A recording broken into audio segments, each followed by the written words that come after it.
Alright, so let's start with the levels tier list. So, think about how I'm judging our levels. So, this is all from perspective of the randomizer. So, not like the core game, but elements like design, music, that kind of stuff I will consider. But I'm giving an extra weight to, like, how does it affect the randomizer? And I'll tell you what, I'll actually put Japes first as a good example of that. So, want to tweak down your music a teensy bit? Oh, absolutely. How is that? I appreciate you giving the feedback on that. Audio good? It is now gone.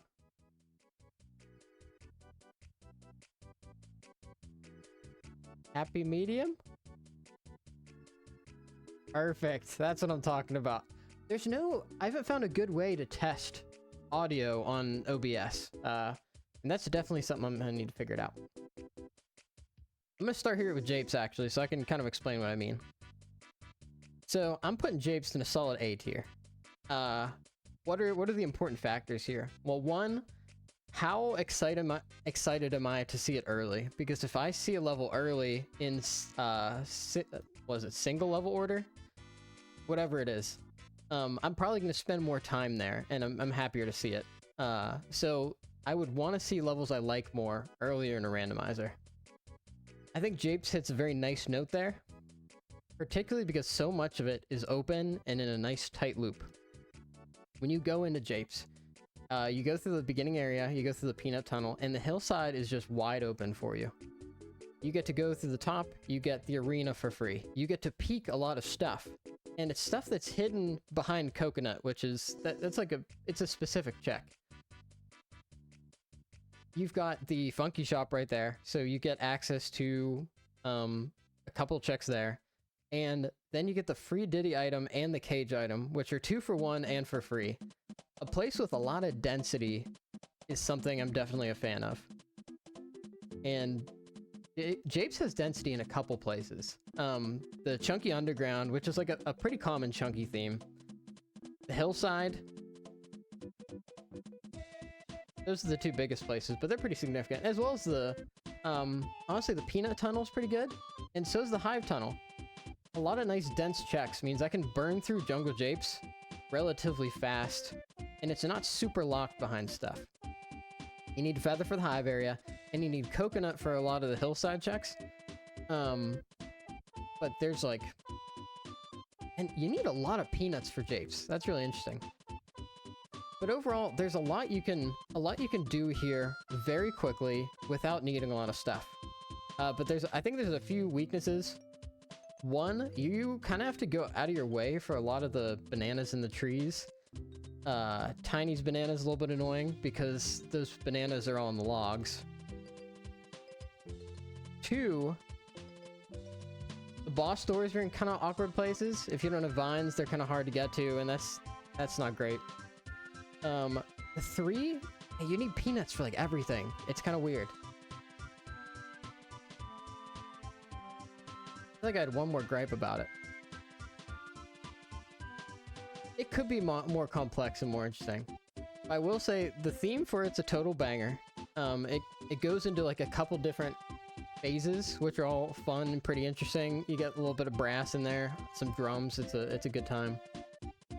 I think it's a solid A tier. I'm happy to see Japes early on. It's very nice. I'm gonna go Aztec next. We're going B tier for Aztec. Aztec's good. I think the theming's great. Like, when I listen to the theme for Angry Aztec, I'm taken straight to Aztec. The problem with judging it by music a little bit is that we've all got, like, custom music. Thank you very much. There's custom music in, like, all of the levels, so it doesn't matter too much. Yeah, so Aztec has, I'd say, immaculate vibes, because if it were a vibe check, I'd give Aztec like an S or an A, because it does exactly what it sets out to do. You've got the very like deserty sounding music. I don't even know how to describe how it is. Even like the background sandy, and then you've got all these exciting ruins. Like when you play this, and this is not Randomizer, but when you play this as a kid and you go into Aztec for the first time, you're like walking into these temples and they feel so big, and you're like, oh man, there's so much to explore here. Like I feel like I'm really like some kind of cool explorer. And I think with all those temples, and again, not Randomizer, but I'd say the vibes are immaculate. As far as a Randomizer level, Aztec is definitely hit or miss. The fact that you get blocked off by guitar to do more than half the levels is definitely a pain. Furthermore, you're gonna need a lot of stuff to do anything in the tiny temple either. It's one of those levels that is really pulled down by the fact that you can't do much until you have certain things. Meaning I'm not gonna want to see it unless I've got the right stuff. Once you do have guitar, a lot opens up and I become a big fan of Aztec. You run through the middle, there's a dirt patch. You keep going through the tunnel, freak a splat. Frankie's right there and a lot of balloons. You get into the Aztec Oasis and Totem area. You've got another shop, and then you've got some really good... You've got some good dense checks in Aztec. Chunky 5-door temple is 3 checks in 1, which is big time. Again, another dense chunky check, which is big time. The Llama Temple, there's a little bit of density in there too. I think Llama Temple is a lot of fun with all the different things you have to do to get the bananas or the checks in there. It's one of the few places they want you to use a ring stand. The llama spitting. All those are locked by just like 1 or 2 things, so it is kind of nice and puzzly. However, I'm just so pulled down by the fact that you need guitar to get through. So I'd give it a solid B tier. I'm not like upset to see it, but it's not my favorite. We're gonna go Creepy Castle next. I'm giving Creepy Castle an A tier. With Castle, there is a lot you can do. I'd say, and they definitely set out to do what they want with the vibes. It is creepy, there's thunderstorms, there's rain. I don't know if you see that all in the Randomizer. Music's creepy, and all the different rooms have like different variations, which is a lot of fun. As far as the Randomizer goes, you've got a nice clear route through the underground, which can get you a ton of bananas, a couple checks in a pretty dense way, as well as a few shops, and that's nice. Wow, I didn't expect the ending there to that song. Is it on a loop? Oh no, it's another Pokemon Stadium 2 song. I got a playlist of a bunch of DK64 music because I figured... Also, shout out to the people who make the DK64 music. They do a really good job, all the creators of the music, and I know it's not copyrighted, so I figured I could use this on the stream and put it on YouTube. So Castle, you've got the nice quick route through the underground. There is some stuff down there that's pretty heavily locked, which is tough. You start getting in the crypt, where you need both a gun and a move for most of the Kongs.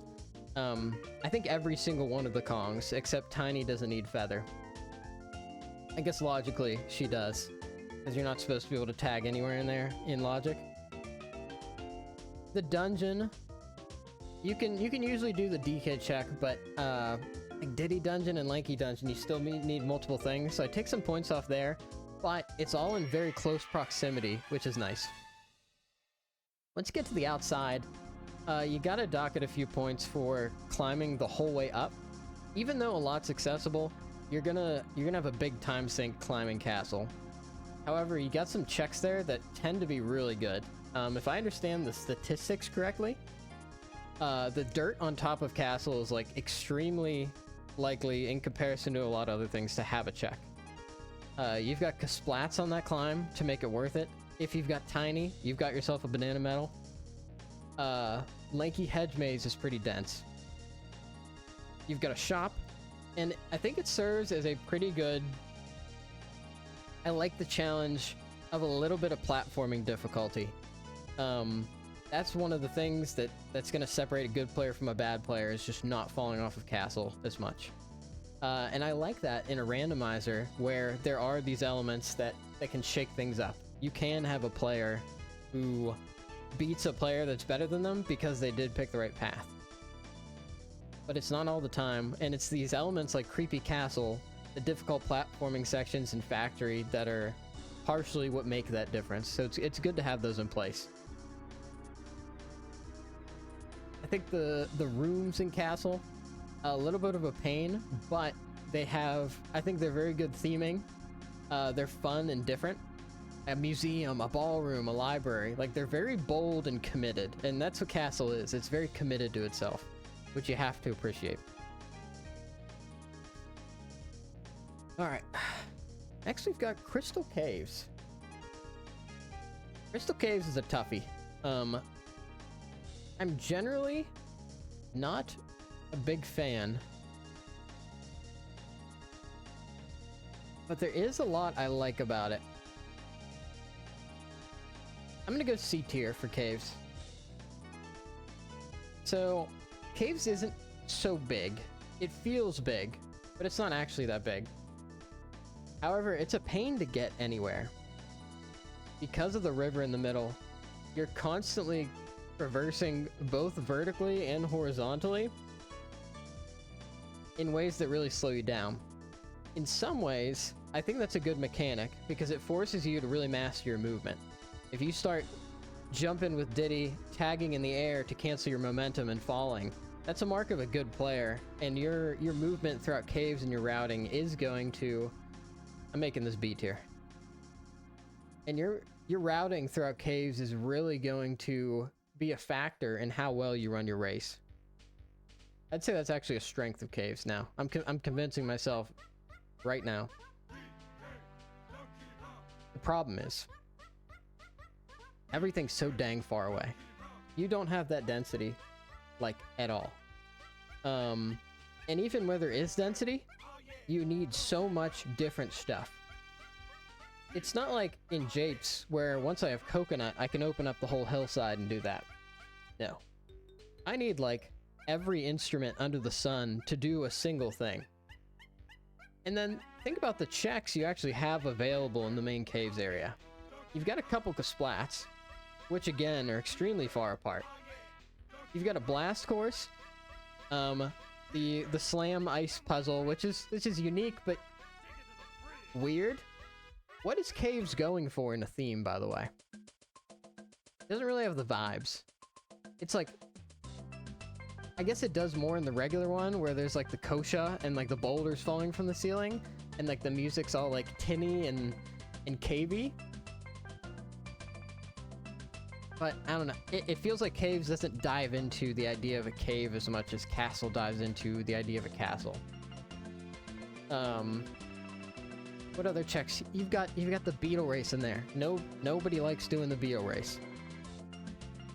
Some mini checks, which you have to, again, go far for. It feels like if I want to do anything in Caves, I've got a whole project on my hands. Which is definitely not something I appreciate.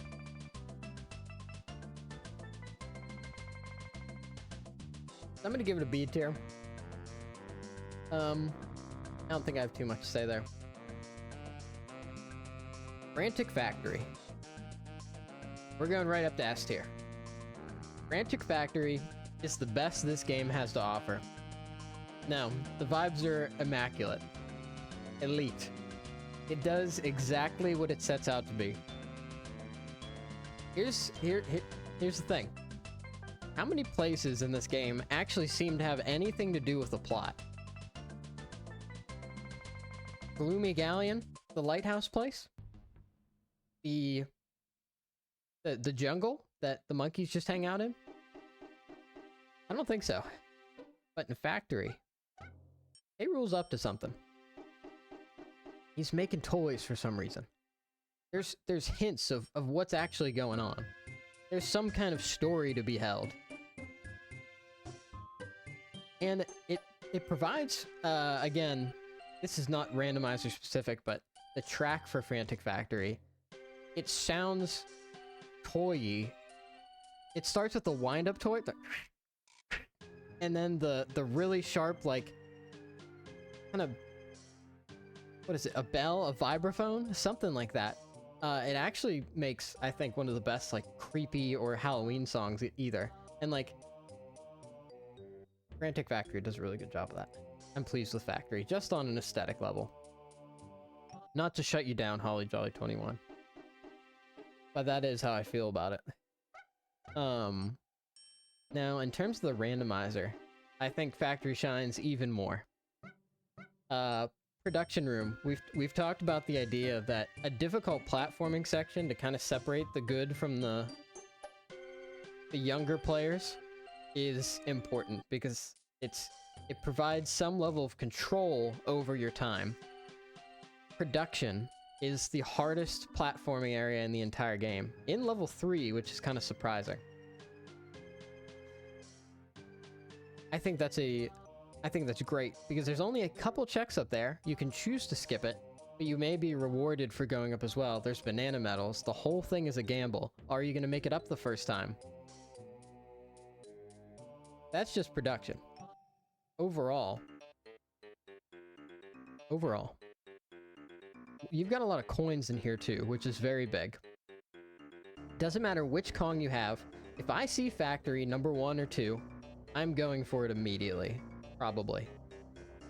I know I'm gonna be able to get my coins for the rest of the randomizer, so that I can buy things from all the shops.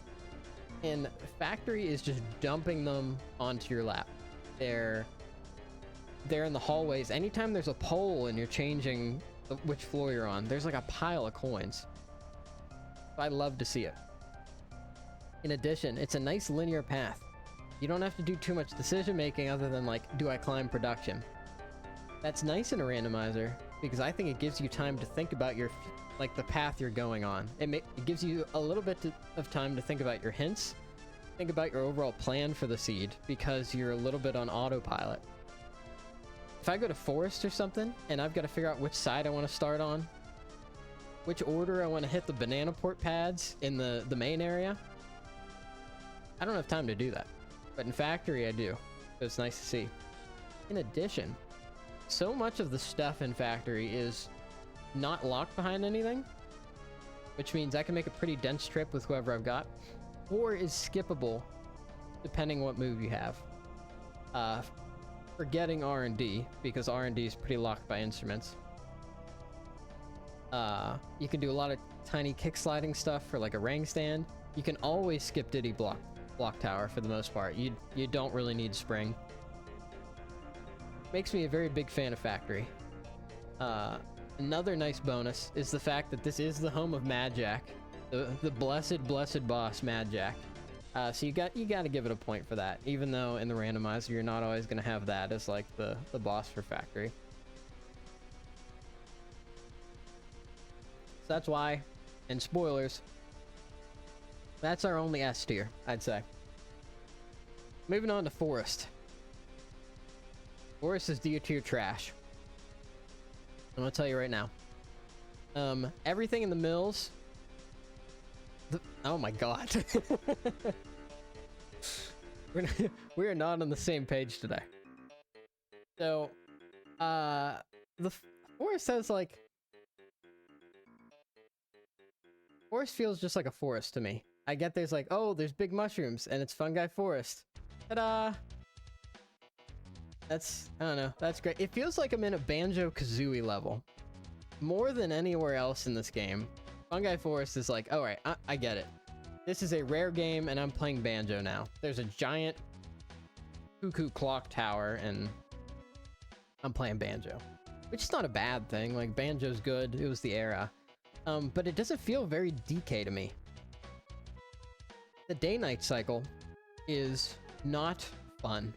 I don't think it's fun. It feels like backtracking that we've once again engineered ourselves out of with Dusk mode. And thank God for that, because is it that hard to get one gun or oranges to hit the switch to go to the day-night cycle? Not really. So it's not like it's a challenge or like some innovative thing. It provides a little bit of routing complexity, because you have to think like, okay, if I'm going to the mills, I can do the stuff inside during the daytime for the most part, but I can do the stuff outside for the most part at nighttime. Like, depending on what moves I have, what's the most efficient way to go about that? I don't think that's fun, especially with how spread out everything is. Once you get the banana port pads, it's not too bad, but you still got to go through a tunnel for everything. In addition, you've got the super locked down bean area, and look, the bean is fantastic, but the bean exists. Sorry, Bert. It's not enough to pull it higher. I love the bean. It's a great meme. But to get there, you're gonna need feather, pineapple, the bean, saxophone, mini monkey. Yeah, all of those things. That's super locked down. And it's like, I don't like having I think the worst offense of Forest is having a shop locked behind two guns. Two very specific guns. Shops feel like very low-level checks that should be accessible to me. Are we playing this song again? No, this is a different Pokemon Stadium 2 song. Shops should be accessible, like at a very early level, I think. Like Sphere 0, you shouldn't really need anything. And the fact that it's locked behind two specific guns really irks me. In addition, you go to the other side, and you've got the mushroom.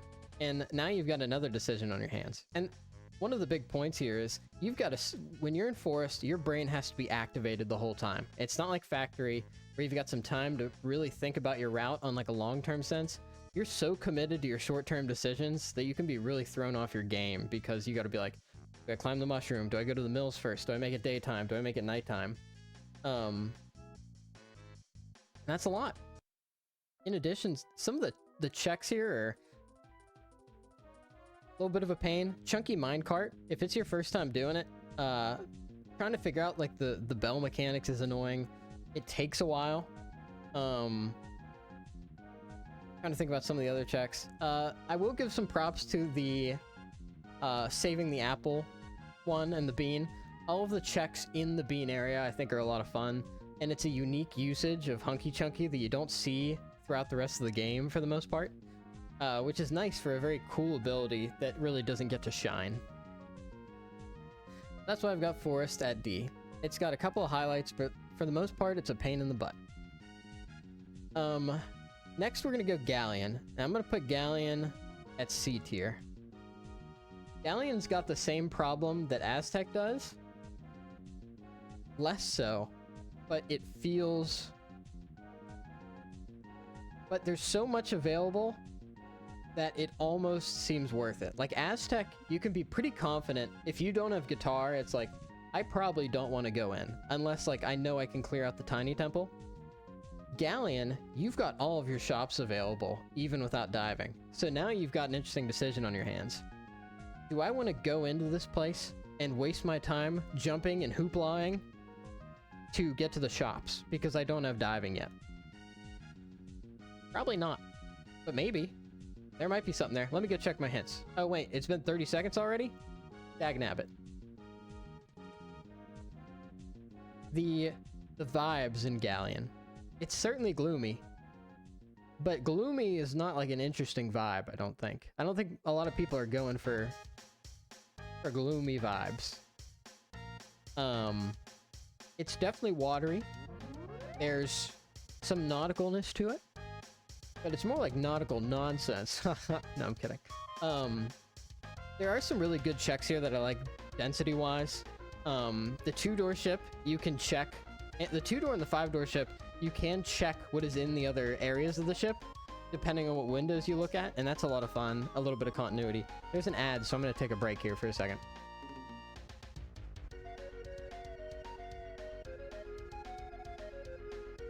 For those on the line and not getting an ad, or maybe the ad didn't go yet. I just got a notification that there was an ad. Thank you for your patience. I don't want to keep going too far before everybody's on board. Unless everybody's not getting an ad? I don't know. I feel like Twitch and OBS don't give you, I guess just Twitch, doesn't give you a really good idea of like what's going on with ads. Maybe it's for like certain people that haven't been there for too long or what. I don't know.